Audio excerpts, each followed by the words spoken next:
It was a horrifying case of déjà vu. We were about 15 feet away from center stage to the left. Once again, people had gathered for music and fun, only to hear this instead. All of a sudden, we hear the pop, pop, pop, pop, pop, and we just thought it was fireworks. It just kept going and going. It was insane. And I could see the flashes from the Mandalay Bay, and I said, I see where it's coming. It was somebody shooting a fully automatic. People just started screaming and running. At least 59 people killed, now the deadliest mass shooting in modern American history. Among the victims, Lisa Romero, a high school secretary, Susan Smith, an elementary school office manager, Sandy Casey, a special ed teacher. One off-duty officer was also killed. One of my officers was off duty attending the concert and lost his life. More than 500 people were injured.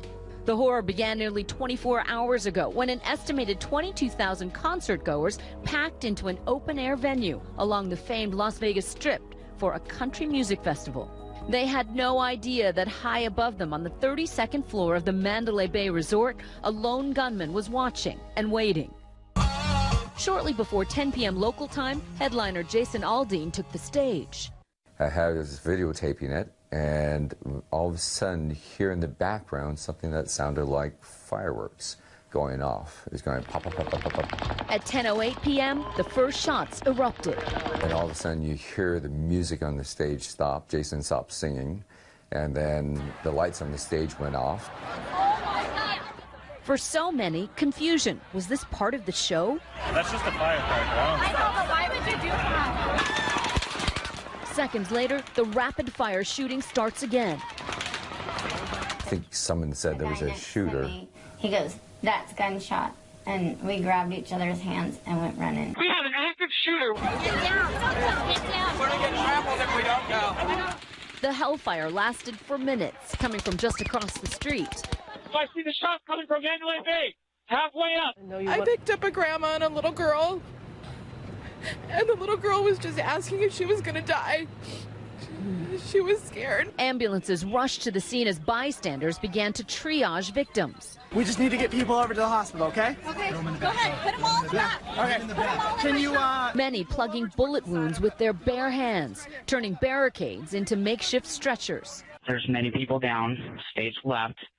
Just be advised.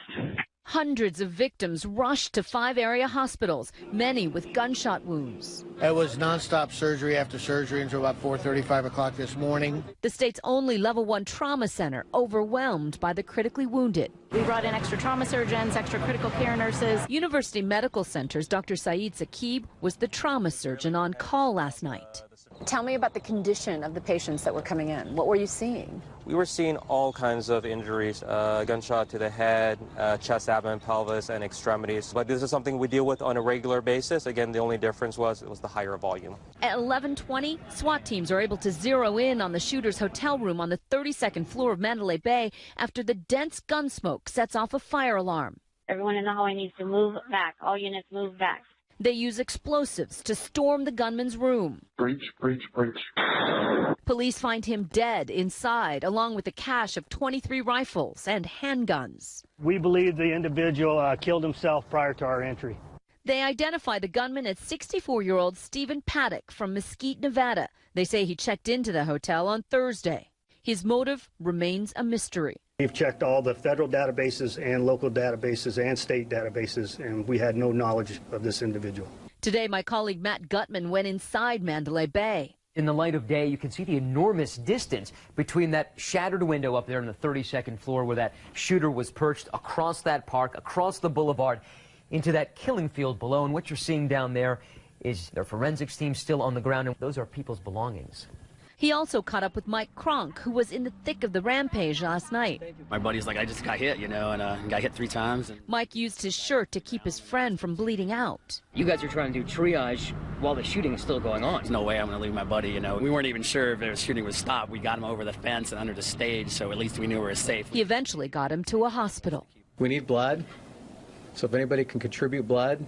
Today, those wanting to help heeded the urgent calls for blood donations, some waiting in line for up to 5 hours. This morning, President Trump addressed the nation, ordering flags at half-staff, vowing to visit Vegas Wednesday. In moments of tragedy and horror, America comes together as one. Later, he and the First Lady led the nation in a moment of silence.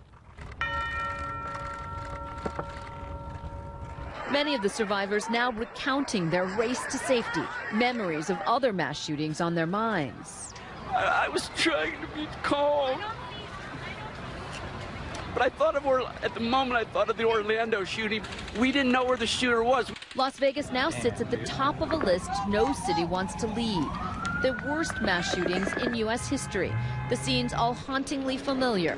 From the Pulse nightclub shooting in Orlando. Another mass shooting in America. The police are describing this as a mass casualty situation. They said there's a lot of dead bodies at the club. They can't identify anybody. To the massacre at Sandy Hook Elementary School. From Newtown, Connecticut, where today a nightmare unfolded. Modern mass murder in the U.S. dates back to 1966, when a gunman opened fire from the bell tower of the University of Texas, killing 14 people below. Since then, the pace has quickened. The 4 deadliest shootings have all happened within the last decade.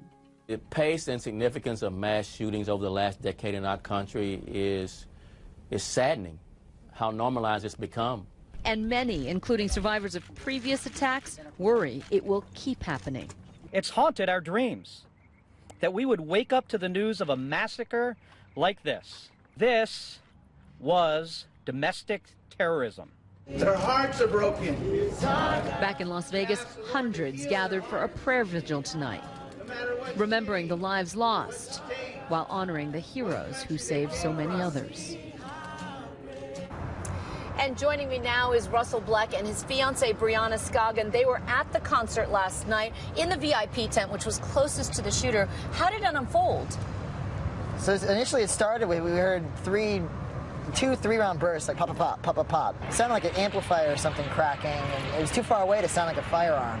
And you started videotaping? Yeah, well, right during that, I had just left the bar. We just got done taking a photo together, and we were going to get one last shot of whoever was on stage. And all of a sudden, we heard that, and I panned over and saw people going around the corner, and I looked over. I was like, wait, that kind of sounded like an AR weapon. And then, sure enough, it went fully automatic, which I was not ready for. I was expecting a few pops. I grew up in Kentucky around firearms my whole life, and it just was relentless. We're talking hundreds of rounds. I mean, we couldn't move unless we waited for him to reload. And Brianna, how did the crowd react? I mean, at that moment, I thought it was fireworks at first. And, you know, everybody was just kind of unsure what it was. They're like, oh, maybe it was fireworks. And then it just like pop, pop, pop, pop, pop. And then everybody I just froze. I fell to the ground. People were like ducking for cover. People were getting shot at. Like you could hear the ricochets around you. It was so scary. You could see and hear the destruction. And you also saw real heroism, people stepping up into the breach. Absolutely. I mean, in a world where everyone's kneeling, those first responders stood up and charged headfirst into that, guns drawn, not knowing what they were going into, knowing that it was a fully automatic weapon. Everyone was crouched, hiding and stuff, and I didn't see a single police officer taking cover. They charged right in. And you saw people administering first aid. Yeah, I mean, thank God it was a country concert. There's a lot of ex-military there and things. You saw people of all ages just jumping into gear with whatever training they may have had. People holding, putting their fingers inside wounds to stop the bleeding, throwing fencing down to try to take multiple bodies out at a time. It's just... And you said you've had time to reflect now. You said you've been emotional throughout the day, thinking about it. Yeah, I mean, it just kind of comes in waves, huh? It's just like when you start talking about it again, and you replay that sound or someone replays that video and you just hear the gunshots and hear the screaming, and it just brings you right back to it, and then it's just like a whirlwind of emotions. Well, it's been a lot of trauma for you guys. Thanks so much for joining us, Brianna and Russell, telling us what you saw. All right, we will. Hi, everyone. George Stephanopoulos here. Thanks for checking out the ABC News YouTube channel. If you'd like to get more videos, show highlights, and watch live event coverage, click on the right over here to subscribe to our channel. And don't forget to download the ABC News app for breaking news alerts. Thanks for watching.